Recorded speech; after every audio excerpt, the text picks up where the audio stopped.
Wait करते करते मेरे मन में एक अलग ही उत्साह है हमारे मधुबनी सफ़र के लिए। मधुबनी जो कि कहानी और कला की अनोखी दुनिया है। मधुबनी कला यानी मिथिला पेंटिंग है एक सालों पुरानी विरासत। ये ब्यूटीफुल और वाइब्रेंट कला न सिर्फ आंखों के लिए है बल्कि एक झलक है इस इलाके के सांस्कृतिक इतिहास की। तो आइए मेरे साथ मधुबनी की कला की जादुई दुनिया में खो जाइए, जहां इतिहास और रचनात्मकता एक साथ मिलकर कुछ खास बनाते हैं।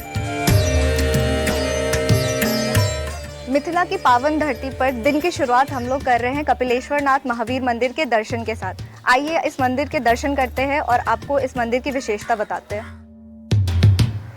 कपिलेश्वर स्थान शिव जी का मंदिर है। पौराणिक और ऐतिहासिक कथाओं के अनुसार कपिल मुनि ने स्वयं इस मंदिर को स्थापित किया था।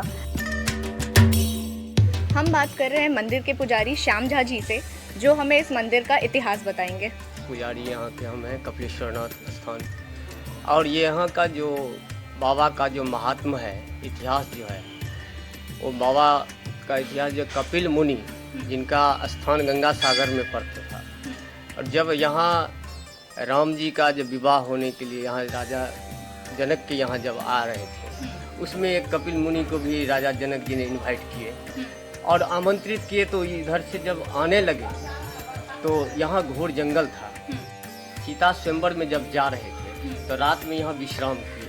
तो यहाँ जब विश्राम किए तो बाबा स्वप्न दिए, जो मैं यहाँ हूँ, बाबा हमारे स्वयंभू है, मतलब स्वतः जमीन से निकले हुए हैं, स्थापना नहीं है, इसलिए इनको जागृत मंदिर जागृत किए हुए हैं। कपिल मुनि द्वारा पहले पूजा हुआ, इसीलिए कपिलेश्वर नाथ इनका नाम पड़ा।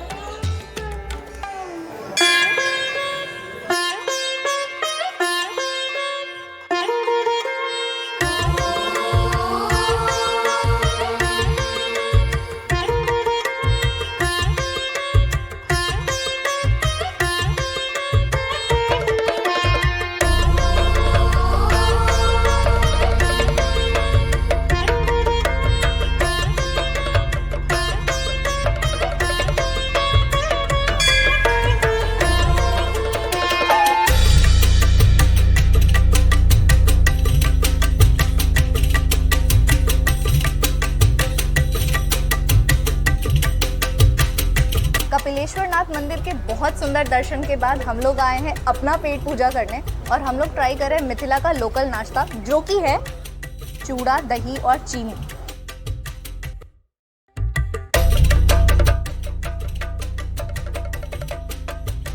यहाँ इतनी बारिश हो रही है ना, और उसमें ये खा के तो मजा ही आ गया।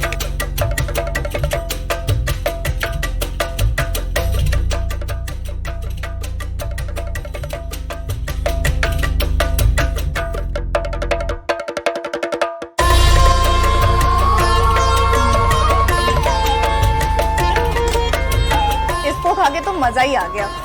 ये तो हम पेट भर खाने वाले, क्योंकि आगे का रास्ता बहुत लंबा है, और ये खा के पेट भी शांत और मन भी शांत।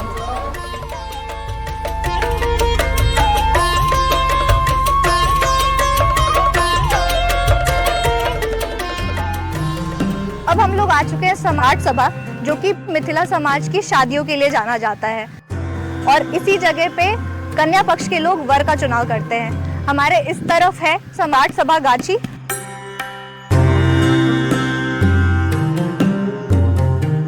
और मेरे इस तरफ है बाबा माधेश्वर नाथ मंदिर। हम लोग मंदिर के अंदर चलते हैं और यहाँ के दर्शन करते हैं।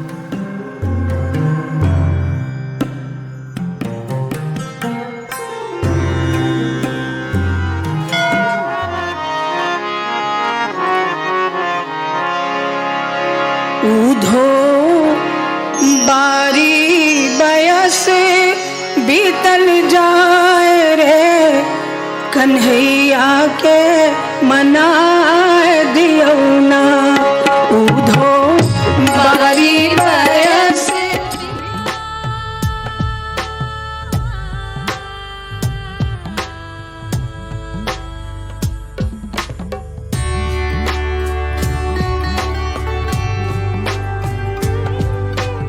जाना जाता है कि विलियम जॉर्ज आर्चर ने सबसे पहले मधुबनी पेंटिंग के ऊपर आर्टिकल लिखी, जिसकी वजह से इस सुंदर सी चित्रकारी के बारे में पूरे विश्व को जानकारी मिली।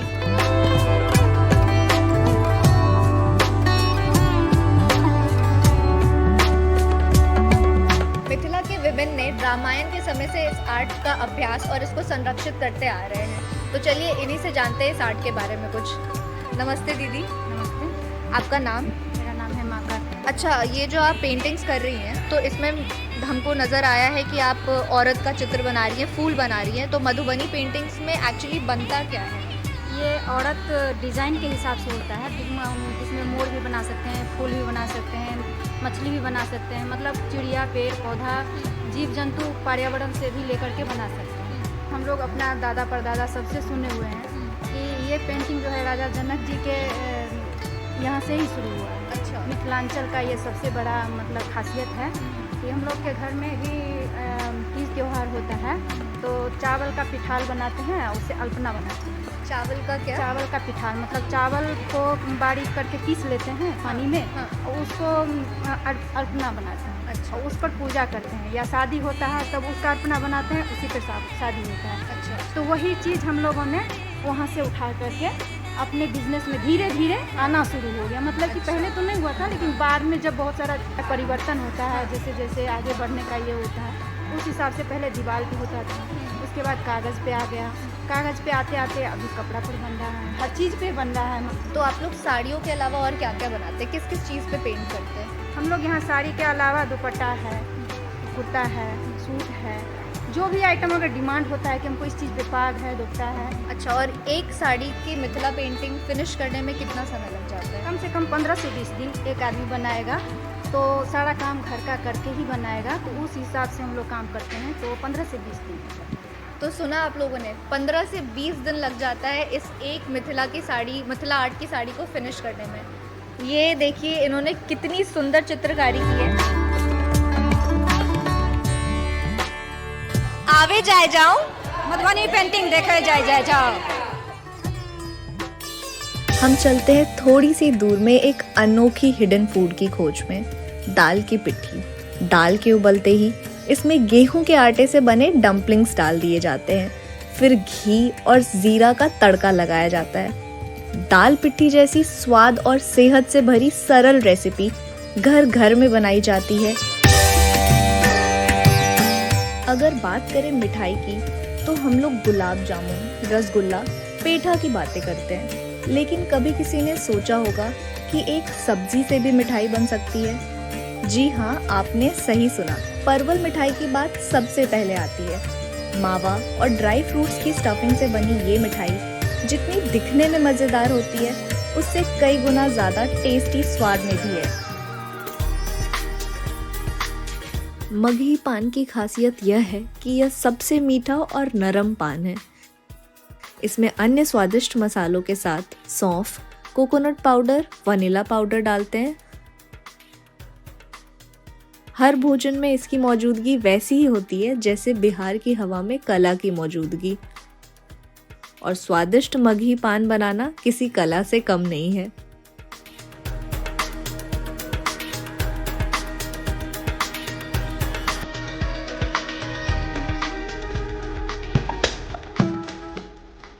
हम लोग आ चुके हैं मिथिला आर्ट में। ये जगह मिथिला की आर्ट, कल्चर एंड फूड को पूरी तरीके से रिप्रेजेंट करता है। तो हम लोग देखते हैं कि यहाँ क्या क्या है।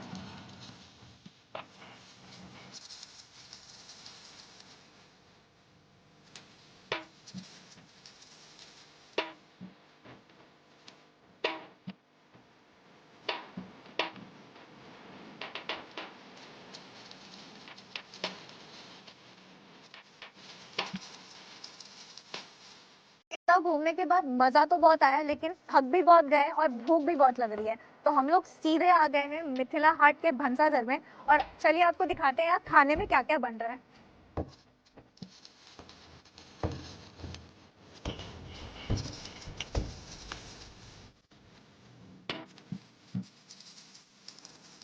चलिए, हमारा खाना आ चुका है।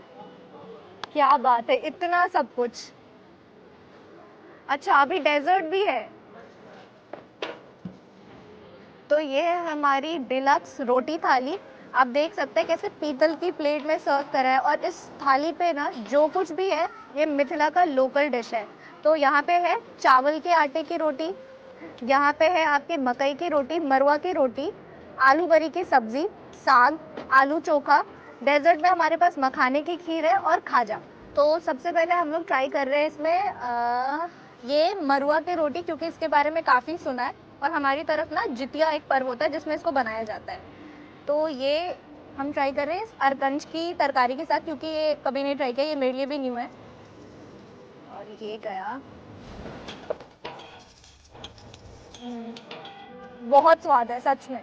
ट्राई कर रहे हैं मकई की रोटी के साथ ये साग।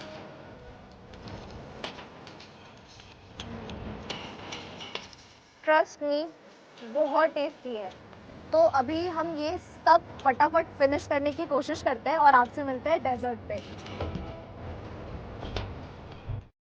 इतना स्वादिष्ट मिथिला थाली खाने के बाद अब बारी आ गई है मिथिला की फेमस डेजर्ट्स की। तो हम लोग शुरू कर रहे हैं दूध बगिया से।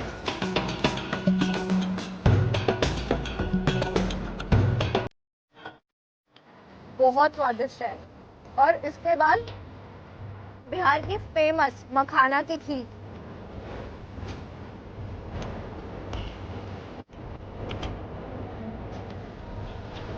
लाजवाब, मजा आ गया। आज का मेरा सफर जो महादेव जी के आशीर्वाद से शुरू हुआ वो सफल रहा। दही चूड़ा और रसगुल्ला से मन को जो शांति मिली, वही शांति मधुबनी की उन टैलेंटेड औरतों के अंदर दिखी जो कैसे अपने कल्चर को सफल तरीके से दुनिया के दूसरे कोने तक पहुंचा रही हैं। मिथिला के उस अनोखे 700 साल पुराने कल्चर से रूबरू होके वहाँ के खाने का जो लुत्फ लिया, उसका स्वाद काफ़ी लंबे अरसे तक भुलाए नहीं भूलेगा। आखिरी में इस सुहाने मौसम का अंत यहाँ कुल्हड़ चाय से, मतलब लाजवाब।